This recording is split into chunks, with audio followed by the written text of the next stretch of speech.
ओम नमः शिवाय। पाताल में रहते रहते तुम्हारी बुद्धि कुंठित हो गई है गजासुर। तुम नहीं जानते कामदेव पर विजय प्राप्त की है हमारे आराध्य भगवान शिव शंकर ने। भगवान शिव? हाँ, तुम भगवान शिव के हाथों मारे जा सकते हो, मारे जा सकते हो, मारे जा सकते हो। भगवान शिव तो हमारे आराध्य हैं। वे क्या मुझे, एक असुर को मारेंगे? यह असंभव है।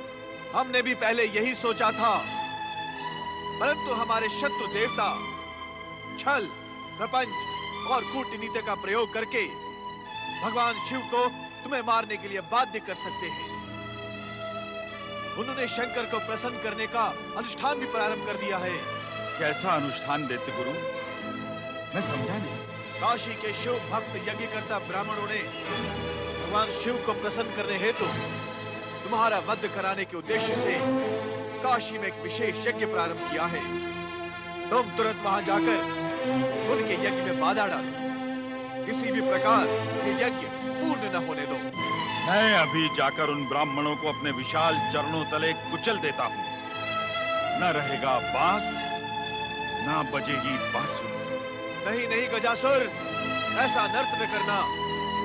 यदि तुमने शिव भक्तों पर अत्याचार किया तो भगवान शिव कोपायमान होंगे और फिर उनके हाथों तुम्हारा संहार निश्चित है। इसलिए क्या करूं? उन पर अत्याचार भी न करूं और यज्ञ भी पूरा होने दूं? ये दोनों बातें कैसे संभव है? गजासुर, सबसे पहले तुम अपना आकार छोटा करो।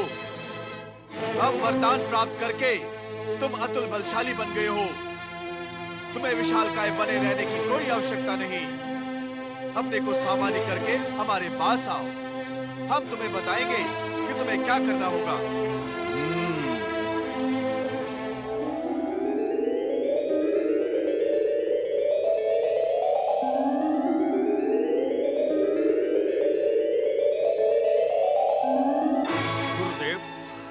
सबसे पहले स्वर्ग पर अधिकार करके देवताओं से मुझे अपने पिता की मृत्यु का प्रतिशोध लेना है।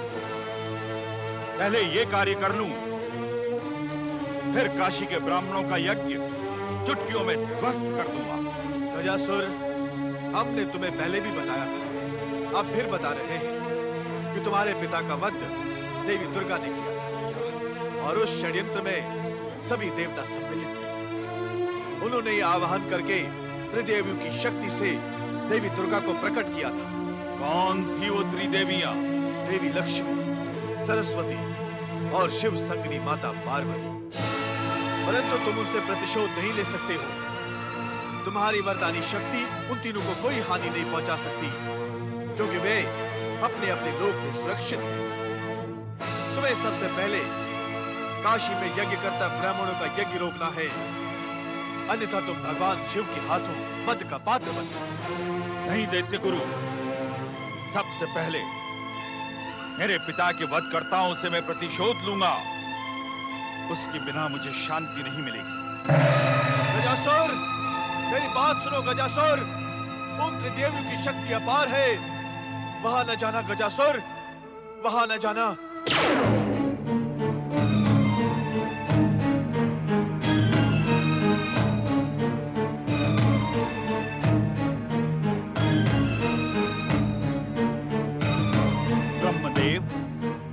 आप यहाँ हैं?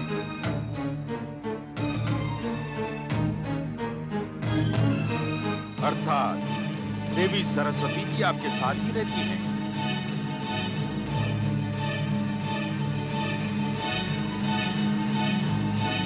गजासुर,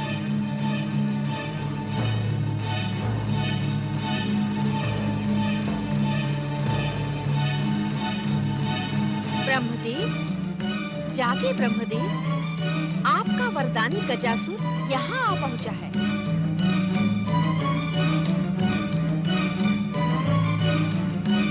गजासुर, तुम यहाँ?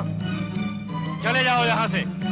ब्रह्मदेव, आपकी दी हुई वरदानी शक्तियों का उपयोग मैं यही करूंगा।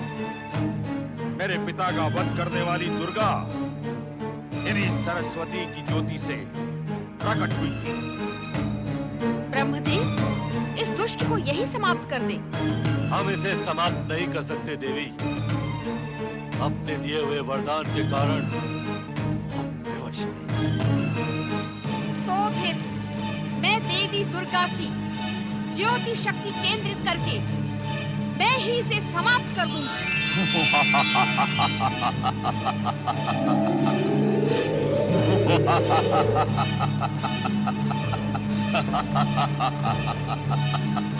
मैं अपने पिता की मृत्यु का प्रतिशोध लेने के लिए तुम्हें अभी यही समाप्त कर दूंगा।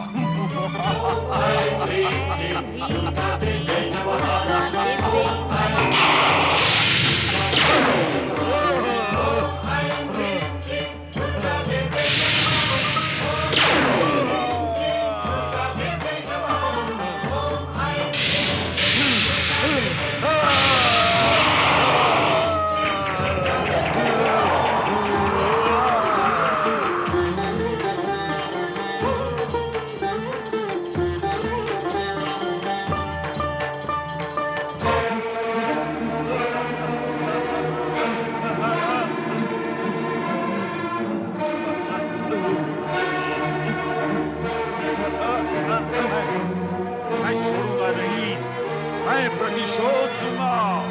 मेरे पिता की मृत्यु का प्रतिशोध मैं अवश्य लूंगा।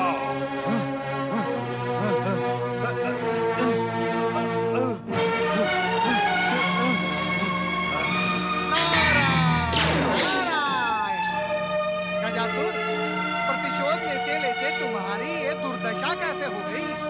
तुम कौन हो? तुमने मुझे रोका क्यों? वो ये जानने के लिए कि तुम्हें ऊपर से नीचे फेंका किसने? दुर्गा बनने वाली देवी सरस्वती ने। ओहो हो, देवी सरस्वती ने। धन्य है वीणा वादिनी माँ शारदा, धन्य है। आप ये सब भी कर सकती हैं? अब मैं देवी लक्ष्मी से प्रतिशोध लूंगा। वो भी दुर्गा का अंश बनी थी। तुम देवी लक्ष्मी से प्रतिशोध लोगे? तुम? नारायण नारायण, देवी लक्ष्मी तो माता सरस्वती से भी अधिक उग्र हैं। वे उग्र हैं तो मैं वरदानी हूँ, मैं महाबलशाली हूँ। पहले ये बताओ, देवी लक्ष्मी मुझे कहाँ मिलेगी? नारायण नारायण, माता लक्ष्मी जहाँ निवास करती है वहाँ तो मुझ जैसा कोई बिरला ही पहुँच सकता है। पता नहीं तुम ब्रह्मलोक कैसे पहुँच गए? नारायण नारायण। जिन ब्रह्मा ने मुझे वरदान दिया, क्या उन ब्रह्मा के पास मैं नहीं पहुँच पाता? वे मेरे पास पहुँच सकते हैं, तो क्या मैं उनके पास नहीं पहुँच सकता? धन्य है परमपिता ब्रह्मा जी, आप और आपकी ये लीला धन्य है। अब जहाँ कहीं भी होगी लक्ष्मी, मैं उसे ढूंढ निकालूंगा। मैं उससे अपना प्रतिशोध लूंगा। अवश्य लेना। नारायण नारायण। ये माता लक्ष्मी, ये गजासुर आपसे प्रतिशोध लेने की इच्छा प्रकट कर रहा है। कृपया आप इसे दर्शन दे ही दें।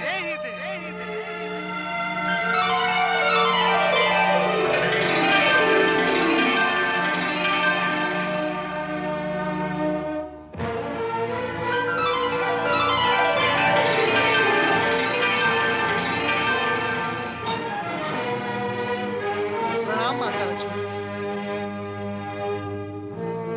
अच्छा, तो यही है देवी लक्ष्मी। माता लक्ष्मी, इस वरदानी गजासुर के हृदय में आपके प्रति जो प्रतिशोध की भावना और ज्वाला भड़क रही है, कृपया आप इसे शांत कर दें माता, शांत कर दें।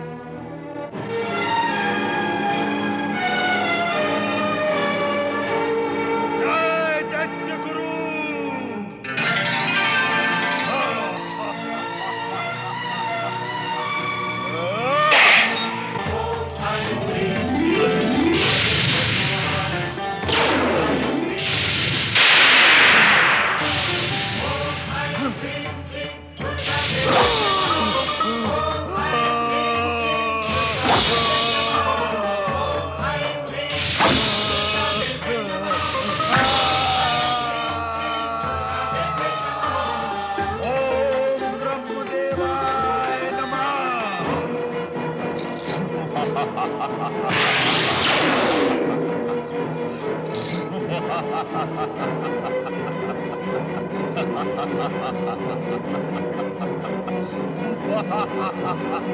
नारायण नारायण।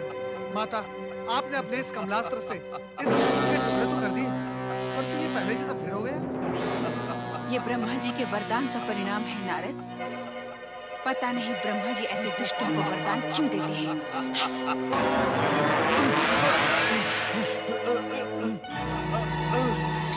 धन्य है माता, धन्य है।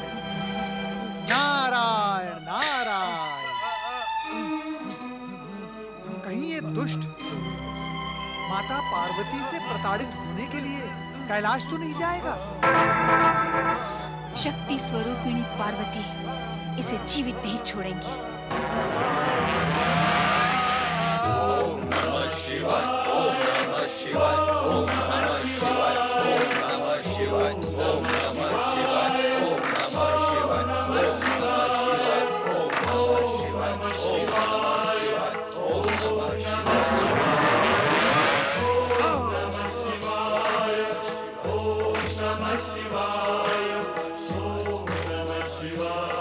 कैलाश तक तो आ गया। अब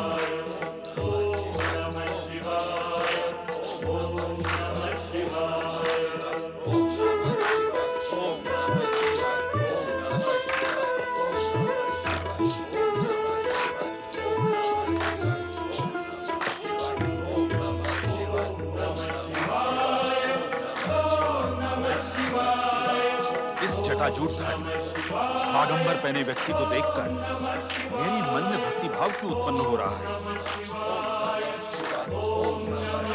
अच्छा, तो यही है शिव। किंतु मेरी पितृहंता दुर्गा को प्रकट करने वाली पार्वती कहाँ है? ओम नमः शिवाय, ओम नमः शिवाय, ओम नमः शिवाय, ओम नमः शिवाय।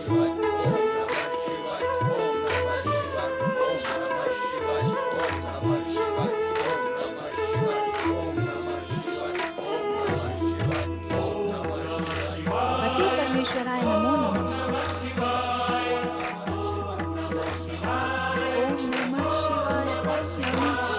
ओम नमः शिवाय, ओम नमः शिवाय, ओम नमः शिवाय, ओम नमः शिवाय, ओम नमः शिवाय, ओम नमः शिवाय, ओम नमः शिवाय, ओम। महिषासुर मर्दिनी साक्षात शक्ति स्वरूपा देवी पार्वती।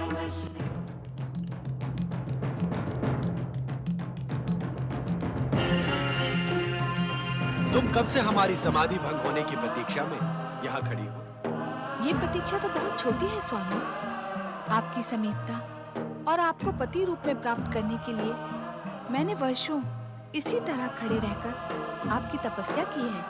देवी पार्वती, तुम स्वयं शक्ति स्वरूपा हो। शक्ति के बिना शिव की कल्पना भी नहीं की जा सकती। ऐसा कहकर आपने अपने चरणों की दासी का मान बढ़ाया है स्वामी। अन्यथा शिव बिना शक्ति का क्या मूल्य? सत्य तो ये है स्वामी कि शक्ति को शक्ति का ज्ञान शिव के सानिध्य के पश्चात ही प्राप्त हुआ है। इसका अर्थ ये है देवी, शिव के बिना शिवा और शिवा के बिना शिव अपूर्ण है, और यही नियम सभी के लिए समान है। स्वामी, आज अचानक ऐसा प्रसंग क्यों? देवी, आप सावधान तो हैं। जिसे सौभाग्य से आपका सानिध्य प्राप्त हो, उसे किसी से कैसा भय? देवी, हमारे सानिध्य के पश्चात भी आपको महिषासुर से युद्ध करना पड़ा था। हाँ स्वामी, किंतु आपकी कृपा और आशीर्वाद से महिषासुर तो कब का यमलोक पहुंच गया है। किंतु उसका वंश तो यमलोक नहीं पहुंचा देवी। उसका पुत्र गजासुर अब भी जीवित है। जैसे देव शत्रु दानवों से देवी देवताओं का सतर्क रहना पड़ता है, आप तो शक्ति स्वरूपा हैं।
पर पीछे से प्रहार करने वाले दुष्ट, मैं तुझे इसी समय तेरे पिता महिषासुर के समान यमलोक भेज देता, यदि ब्रह्मदेव का दिया हुआ वरदान तेरे साथ न होता। चल, चला जा शुक्राचार्य के आश्रम।